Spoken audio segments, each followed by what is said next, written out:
I'm going to bring up one more little graph here, and maybe we can just have a look at it again here. So this is the countries most reliant on tourism. And let me just see if I can, under that logo is 1 million, okay? Under the Let's Talk China logo. And then as you go over to the green, it just talks about population. But what this is really bringing to the attention is countries, especially Jamaica, the Caribbean. Yeah. Wow. I mean, it's almost against the wall. Some of these countries, the Maldives, the thousands of jobs that and we're feeling it here in Thailand for sure. Okay, so guys, I'm going to continue to move on, and we're going to talk about the dominance of the United States. And once again, the theme of this whole show is kind of around the Cold War idea. But let's have a look at this. If I can just get that full screen and get us off the screen. How do we get us off? I gotta like that. It looks like I am a monster. I'm half Alex and half me. Yeah. Anyway, okay. So for the panel, guys, just have a look at this. And this is okay there. Okay, so if you look at this graph here, this is quite interesting, and this looks at the percentage of companies by sector. And America has 44% of the worldwide market there: materials, industrials, consumer, discretionary, infotech. I was quite surprised to see the infotech at 73% and the healthcare at 65%. So I mean, once again, quite interesting numbers. Now, one more thing I'm going to bring up, and I'm going to bring up, as you guys know, we're going through a lot of times here where the economy is being stretched, but there are some winners, and here are the losers during this time here. The biggest losers are, I guess they would be. I wouldn't think Tim Hortons would be losing. Coffee, guys. Oh, North Face, my darling North Face. Dunkin' Donuts, and Under Armour. I mean, they call them the fastest declining brands now. Shocking aside, but here are the. I'll tell you what. Yeah. Go back to that previous one. Yeah. Go back to that previous one. Now, if you go into the largest malls in China or even the smaller ones, you will find all of those stores except for Tim Hortons and MS. I don't know M&S, but you will find M&S is a British company. They pulled out of China, actually. But they have everything: H&M, Subway, Burberry, North Face, Dunkin' Donuts are in China, Uniqlo. Yeah, there was a Tim Hortons in bustling. Shanghai. There's a Tim Hortons in Shanghai. Canadians. I'm just saying probably that. A Jim Hortons. I'm just saying that in tying in with a potential Cold War, who's going to rescue a lot of those, or going to be supplying a lot of products from those companies. They're going to rescue them from those negatives. Is going to be China. China's going to be a big buyer for a lot of those. And that's why I'm just going to hammer this point and continue to hammer it on that. If both of these countries work together, they could really take on the world here. Well, they already do. Now let's have a look at the fastest growing, and this is the retail brands. JD.com for China. That's pretty amazing. We have Alibaba or AliExpress. That also owns, I think, Taobao. Am I correct? Correct. Yeah. They actually own a huge amount of. They have about 20 companies under the Alibaba umbrella. They're into everything. Food delivery, e-commerce, finance. They're huge. Lululemon is growing huge in China. There's a lot of drive for Lululemon. Yeah, there is. Yeah. So something I think's kind of interesting is that if you look at the performance of some of these companies, all these big e-commerce companies have really, gained on the back of COVID here, because a lot of people switched to ordering, the Tencent, the JD.coms, Tencent, because everybody started playing games and they're big into online gaming, Alibaba and JD, because they have, Alibaba also has a supermarket chain which deliver. I can't think of the name. Matt, you might know that one. I can't remember the name of them now. I'm sorry. The Alibaba's online supermarket that delivers food. Taobao. No.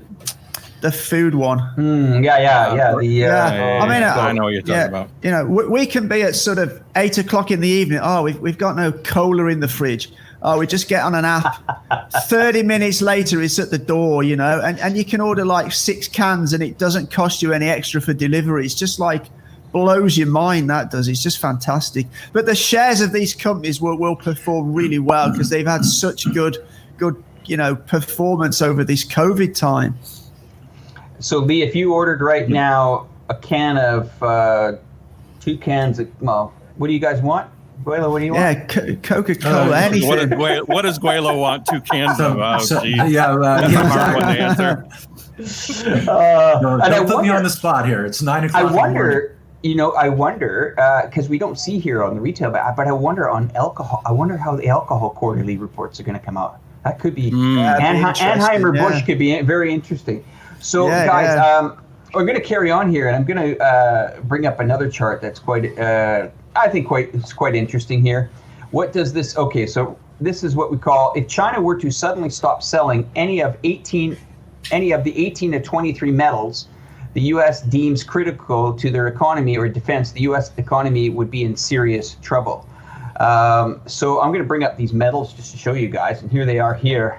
And interesting, I didn't know that, but China is rare earth metals, And what they're concerned about, I think, is a lot of these parts that are needed for these semiconductors. So this whole supply chain, when we hear this on the media that trade wars, we hear sanctions, we hear all sorts of things like that. But if you look at it, I mean, these economies are so connected.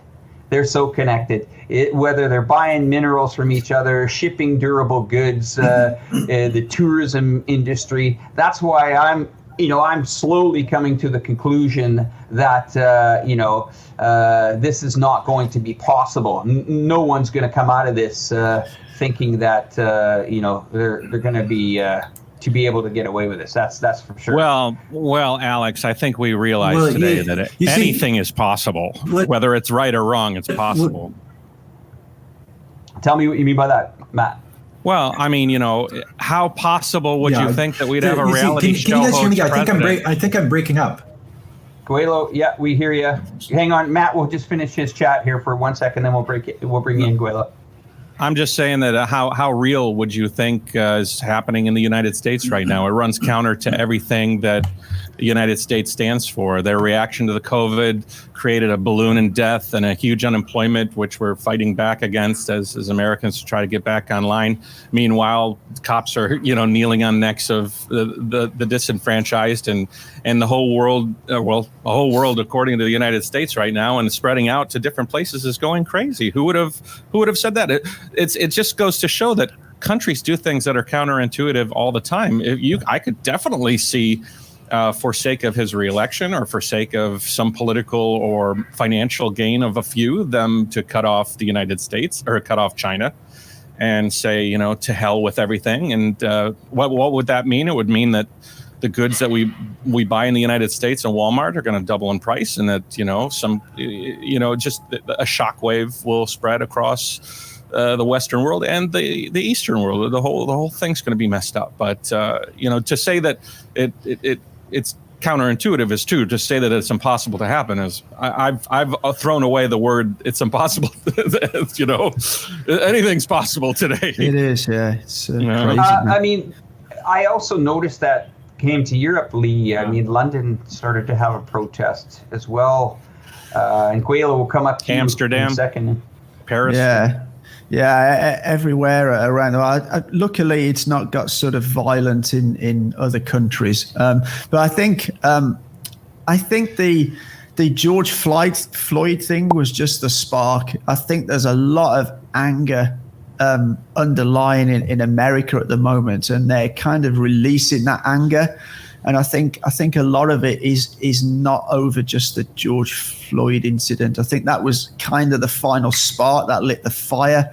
I think there's a lot of underlying reasons. As you said before, they've got a lot of unemployed. Interestingly, actually, the figures out yesterday were a bit of a surprise because they added about 2.5 million jobs, didn't they? In wow, they in sure the last surprised one quarter guy or something. Yeah, absolutely. And obviously, Trump's loving it because the stock market's at a high. Whether it will stay there or not is a different story. Because I do think there's a massive hit coming to Western economies. That there must be. And I think what a lot of people forget is that they will keep suggesting, China's going to have a big hit to their economy. But as Matt said earlier, there are a huge amount of middle, the middle class in China now is probably bigger than the whole of the population of the USA. So once they get confidence back and they've got this kind of like a pent up sort of want to start to spend again by these middle class. These are the kind of women who love their designer handbags. They're out there, they'll buy expensive clothes. Once that starts again, China's economy will really, because a lot of China's economy now, GDP, is from internal consumption. Over the last sort of 10 years, they rely less and less on export. At one time, most of their economy was based around export, but that's really sort of started to go the other way now. Yeah. And you look at, the sort of spending power of the population here. So that's why I think that it'll be less of an issue. And I think, like back in 2008, the world economy will be kind of rescued to some extent by the Chinese over the next couple of years. It will be down to the Chinese engine to kickstart that world's economy. Not only that, but the government are talking about, they've just announced some absolutely massive project to turn Hainan Island into a free port, and there'll be huge infrastructure spending there. Billions upon billions of dollars, and this will all kickstart that economy, and I think the world needs China right now to do that. And there you have it. There's an excerpt from a 2-hour show, which was extremely interesting. If you'd like to see the full show, it is now behind our paywall on Patreon. Behind the $5 tier, you would be supporting us greatly if you do wish to pledge over there. And it is the price of a Starbucks each month, and it does go a long, long way. So I'll leave the link down in the description to our Patreon, and I hope you did enjoy the excerpt. As always, take care. See you in the next one.